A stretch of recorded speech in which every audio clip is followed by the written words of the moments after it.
Böylece Allah bana çok maraklı bir talih veriptir. Benim hayatım hemşe Azerbaycan halkına hizmet etmesinden ibaret oluptur. Ancak hayatımın çok parlak sayfaları doluptur. Ancak hayatımın çok ağır sayfaları doluptur. Ve bazen öyle düşünürdüm ki o ağır illerde Azerbaycan'da gördüğüm işler sonra hamısı batıp gidecektir. Ancak bugün ben xoşbaxtam.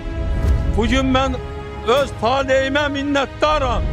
Böyük Allah'a minnettarım ki ben o devleri yaşadım. Geldim Azerbaycan halkıyla bir yerdeyim. Ve bugün Azerbaycan halkı için bu kadar değerli töhfə veririk. Bugünkü Azərbaycan reallıqları bir daha sübut edir ki, seçdiyimiz yol düz yoldur. Biz bu yolla gedəcəyik. Bu yolu Heydər Əliyev siyasəti işıqlandırır. Biz bu yola sadiqik. Əminəm bundan sonra bu yolda bizi ancaq və ancaq uğurlar gözləyir.